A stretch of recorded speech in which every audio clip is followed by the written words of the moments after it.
So what happened? What's that? So what happened in your disagreement with you and coach?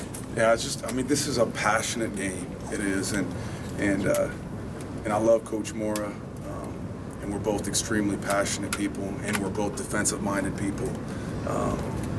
So unfortunately, it happened. I should have handled it better. Yeah, I should have handled it better. Is what it comes down to. Did you hear him say something that made you unhappy?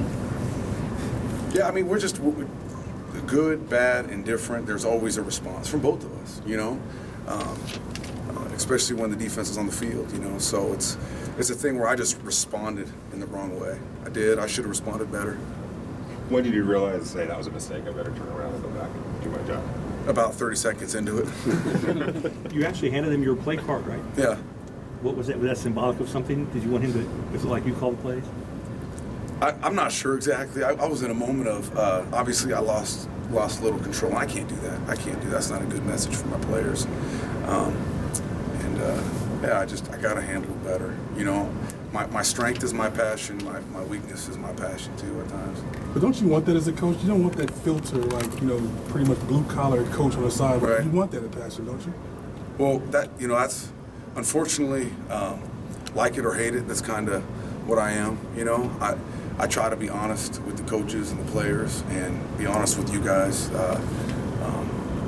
Yeah, at times there is no filter, and maybe I need to start developing a filter. Maybe I need to start to control my emotions a little bit better. I know on the sideline of a game, though, I shouldn't respond that way. I really should. A lot of the players were looking on and watching kind of confused. Did they ask you any questions about it, or did you guys address it with them after the game? You know, it's one of those things where we're both such passionate people. You know, he's so passionate, I'm so passionate. They see that fire from us, and like I said, it was a weakness today from my standpoint, but it can be a strength at times too for our players, because they know there's just no crap with us. There's no bullshit with us. You know, they get to see the honest truth. You know, and I think the majority of times that's a positive thing. Today it wasn't, obviously, but it can be a positive thing for sure, because we're both very honest. If we got a problem with you, you know about it, you know, and we deal with it right there. We're not the type of coaches or people that talk behind each other's back and let things linger, and, you know, we deal with it. But go back to your playing days. If you were a player seeing that, you could send a message of, yeah, they care of their coaches. It could send a message of, this is chaotic, or we don't have any control here. Yeah, I think had we followed that up with some erratic behavior and erratic play calling, and we had kind of lost control, maybe that would have been the message. The fact that we both got composed, he got composed, I got composed, we recovered, got back to the game plan, went back to the sideline, started working our adjustments, and you know, I think that to our players, you know, that they're accustomed to the passion. They're not accustomed to the passion in that sort of setting and that sort of outburst. And I mean, at the end of the day, I got to put it on my own shoulders. I got to respond better. Did you guys say anything to each other at halftime? I mean, nothing beyond the normal. Just talking about adjustments, talking about, you know, showing up in defense. When were you told about the TVs? About 7 minutes ago. Do you now hate television? Honestly, you know, I tell this to my players all the time. Like, this coaching thing for me is like the cream. You know, my dream was to play, and I'm just trying to create the best opportunities for my players. That's all I'm trying to do. So I could care less. Honestly, I might like you guys individually, but I could care less about the public perception. I really could. Maybe that's a flaw of mine. Maybe it's not. I care about the coaches I coach with. I care about those players in that locker room, and I just want to put them in the best position to be successful. I want to put them in a position where they can fulfill all their dreams. I got to fulfill my dream, and whenever I let them down, whenever we play like that, I feel like it was my fault. I really do. You know, at the end of the day, I gotta help them with better calls. I gotta help them with better preparation, and I just gotta keep working. And that's because that's all I know. How do you take a negative and turn it into a positive after this loss?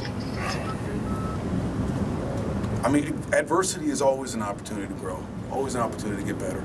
You know, so we came out, we didn't play as well as we wanted to, obviously, and we got to fix it. You know, and I'm going to be the first one that points the finger at myself. You know, and I'm going to continue to do that, and I'm going to continue to work. And try harder and get this thing remedied. Is there anything major you guys think you need to overhaul defensively, or is it mostly small stuff here and there? You know, we tried to be on the simpler side, you know, probably more of an NFL approach that way. You know, the NFL defenses, I mean, shoot, Seattle Seahawks ran 3 defenses early in the Super Bowl. You know, it's simple, it's fundamental. Tried to embrace that, you know, and I just got to give them more options. Is what it comes down to. It's always on me. It's never on these guys, you know. And as exotic and as you know, some of these collegiate offenses are very. They're just tricky. There's a lot of different stuff to them, and sometimes when you're really fundamental and you're disciplined, you know, I just got to. At the end of the day, it comes down to me.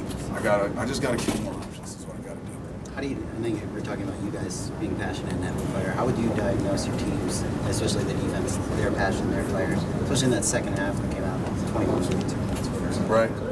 I mean, we got to be better than that, and it starts with me. Especially versus the run. It's something that our group takes enormous pride in, stopping the run, and didn't do that today effectively, well enough by any means. So we got to fix it. You know, whether that's just becoming, I don't know, more disciplined in our run gaps and our run fits, and at the same time, me giving them a little bit more variety. So we're not. Talk about the Wrap it up, guys. We got dynamics Coach of Mazzoni the- over here. One more over The here. lack Go of on. pass rush pressure against an Oregon team that given up 12 sacks the last 2 weeks. Well, they threw the ball 19 times. We never stopped the run. We never got into enough pass rush situations, you know? And that's what it comes down to. You know,